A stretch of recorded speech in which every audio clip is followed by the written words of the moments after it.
మాజీ పీసీసీ అధ్యక్షులు కాంగ్రెస్ సీనియర్ నేత పి నర్సారెడ్డి కన్నుమూశారు. గత కొంతకాలంగా అనారోగ్య సమస్యలతో బాధపడుతున్న ఆయన తెల్లవారుజామున తుది శ్వాస విడిచారు. నర్సారెడ్డి మృతి పట్ల పలువురు రాజకీయ నాయకులు సంతాపం ప్రకటించారు.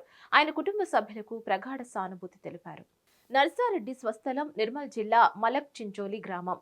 1970-71 మధ్య కాలంలో పీసీసీ అధ్యక్షుడిగా పనిచేశారు.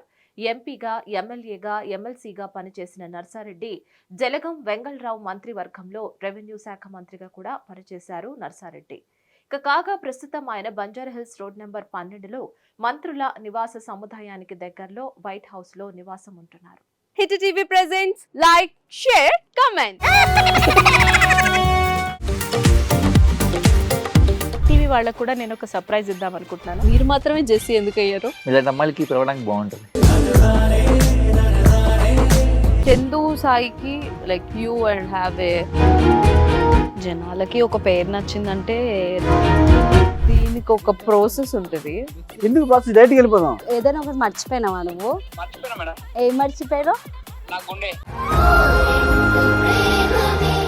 ఏదో ఆ టైంకి మన సుడి బాగుంటే ఎవరన్నా చూపిస్తే రాయగలం కానీ డోర్ టు డోర్ సేల్స్ చేసేవాళ్ళు. శారీ వస్తుంది, శారీలో వెనకాల కట్టుకుని